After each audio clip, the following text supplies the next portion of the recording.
You are appreciating the contrast that provides your desire. Not really. And yet, when you come to that sincere and personal appreciation, not only for the desires that you hold that have not yet manifested, but for the experiences, sometimes even the unpleasant experiences, that help you to clarify your desire. If you did not have variety, if you were not able to discern what you do not want, you could not discern what you do want. You are a focusing mechanism. And when you focus, you are so important in that focus that source energy floods through your determination of improvement, of preference, of desire, and forms a vibration around it that law of attraction then responds to. And that is responsible for this positive evolution of all that you are. Can you feel the power of those words? In other words, as you sift through the data of your time-space reality, and that data helps you to understand that something is really not wanted by you. You look at it, you can't stand it. You can't believe anyone would stand it. You feel great urge to kill, or to push against, or to prevent, or to stop. Or maybe it's just a softer preference that says, I don't like that. But in any of that, knowing what you do not want, there is an equal offering of desire. In other words, the more you really don't want something, the more what you really do want regarding it shoots out of you like a rocket, a vibrational rocket. If you sort of don't like something, you sort of send off a rocket. If you really don't like something, you really send off a rocket. You can't stop it. It's the way it's all set up. When this rocket of desire emanates from you, this vibrational rocket of desire, the larger part of you, indeed the source within you, indeed the source of all that is, takes you at your understanding. In other words, when you know what you don't want and therefore you know what you do want, you radiate a rocket that the source within you understands is deliberately and specifically and accurately chosen by you. Do you get it that you are more than these physical bodies that you know as you? Do you get it that the personality that you know as you is a part of a larger personality, of a larger beingness? Do you know that even while you're focused here in this magnificent body with this unique personality, that there is a unique personality that is the source of that which you are? Do you know that even when you, this personality that is you, is here in this physical body, that the larger part of you remains non-physically focused as a part of the source energy stream? In the same way that the electricity doesn't come through and become the toaster, the source energy part of you doesn't come forth and become the physical you. There must be a source of that which you are. And that source, we call it inner being. Sometimes you call it Abraham. Sometimes you call it God or source. It does not matter what part of that source energy you are focused upon. It is source energy, and it does exist in non-physical experience even while you are here having this physical experience. So your source energy, a part of you, comes forth into this physical body, and here you explore the variety. And as you mix it up with others, as you live and learn, as you observe, as you have conversations, as you have experiences, you personally come to your awarenesses of what you don't want, and therefore of what you do want. Watch even the littlest ones among you, the newest ones here. They are easily able to discern what they don't want, what they do want, what they don't want, what they do want. And every time that exposure to life causes that consideration, what you do want emanates from you, and the source within you takes that as your, at this point in time at least, most leading edge decision about this. And the source within you holds that set point. Just now, as Esther and Karen were checking the sound system, getting ready to record this for you, they always watch those sound meters because they don't want to get them too high. If they're too high, then they clip and the sound isn't good and no one can do anything about it. It's just done. And so they're always watching those levels. And this little meter, it's really interesting. As Esther spoke into it, it shot across, and then for a moment it held that place, as if to say, this is as loud as you were just now. If Esther had only been this loud, it would have held that place. But she was this loud, and it held that place, and that was louder than she wanted to be, so they turned it down a little bit.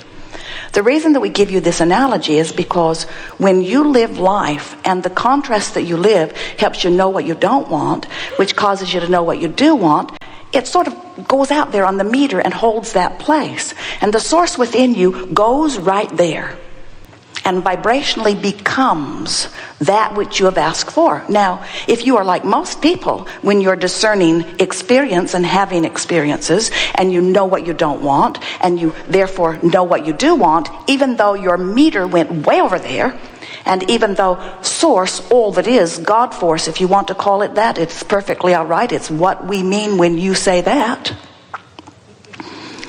When that rocket emanates, source holds that spot. But if you are like most people, you don't. In other words, life helped you to know what you want, but you're still over here explaining why you want it. And most of you are explaining why you want that by explaining how bad this is. So without meaning to, you hold yourself in vibrational frequency with the part of the exposure to life that you don't want, while the larger part of you has gone on to live what you do want. And we're not kidding you even a little bit about that. Can you imagine all day, every day, oh, that meter was really blazing when you hit the floor running the day you were born. In other words, you came with great intention about who you really are. But now, all day, every day, you're contributing to that. And oh, you have created, most of you don't know it, but you have created what we lovingly and accurately refer to as a vibrational escrow of magic and wonder and abundance and well-being. You've carved it out of what you've lived. You've carved it out of the day-to-day exposure to life. And you've said, just as you intended, I have come forth and I have exposed myself to the details of life, and I have come to these conclusions. And the source within you says to you, and you have done so well in your concluding, and here we are all gathered around this magnificent becoming that you have become, holding steady that vibration, sending always that signal, so that you, if you want to, can tune yourself gradually, eventually, to the signal of your becoming. How magnificent is that? That is the explanation of the evolution of all species. But most important of all, it is the explanation of the evolution of beingness. We all be more because of you. You help us in the non-physical become more because you are the physical, detailed, leading edge extension of that which we are.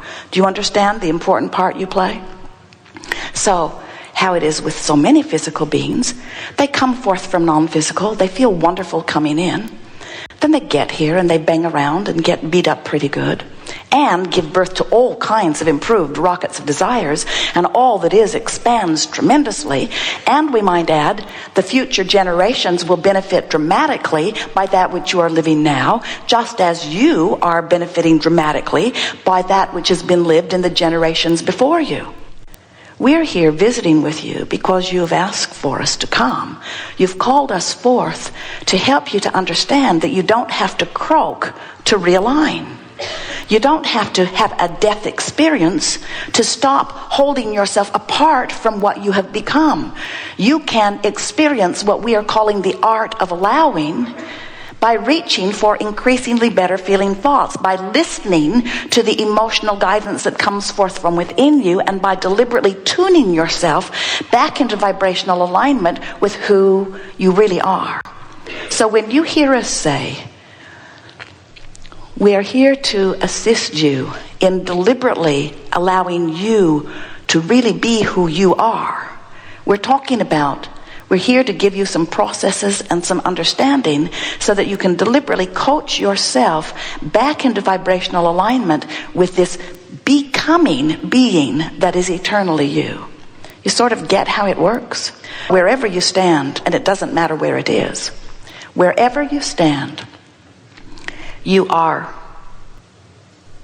emanating vibrations and you are becoming all day, every day. And a question really worth asking yourself is, am I keeping up with me? Am I letting myself be who I have become? And you know how you can tell? The happier you are, the more you are allowing it. Now, some people think that evolution is about some manufactured mark on a chart, or it's about the accumulation of knowledge or of wealth or of stuff or of relationships. But we want you to know that from your broader non-physical perspective, you knew these things for sure. You knew the environment would inspire expansion. You just knew it. You knew that this time-space reality would evoke from you your personal evolution. You knew it. It was not in question. We call that step one. Life causes you to ask. It just does.